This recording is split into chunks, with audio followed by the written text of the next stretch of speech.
বাঁকুড়ার বিষ্ণুপুরে হিন্দু মহাসমাবেশে যোগ দিয়ে বিতর্কিত মন্তব্য করলেন কার্তিক মহারাজ। ন্যাশনাল ক্লাব মাঠে অনুষ্ঠিত এই সমাবেশে মালদা ও মুর্শিদাবাদের সাম্প্রদায়িক অশান্তির প্রসঙ্গ তুলে তিনি বলেন, এক হাতে অস্ত্র, এক হাতে শাস্ত্র, এটাই আত্মরক্ষার পথ।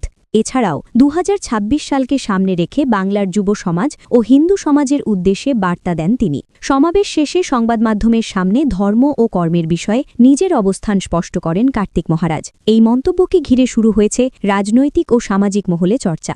এই মন্দির নগরীতে গদ্দার যারা করেছেন, গদ্দারকে চিহ্নিত করে আগামী দিনে এক হাতে অস্ত্র, এক হাতে শাস্ত্রযন্ত্র নিয়ে আমাদের এগিয়ে চলতে হবে।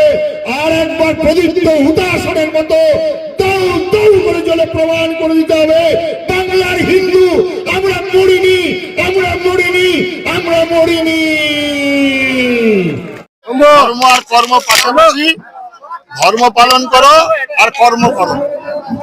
আমাদের সমস্ত দেবদেবীদের হাতে অস্ত্র আছে, তাই আমি বললাম সমস্ত দেবদেবীদের হাতে অস্ত্র আর শাস্ত্র।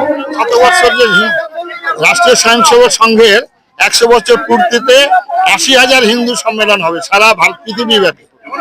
তার পরিসমাপ্তি হচ্ছে ২৬ সাল।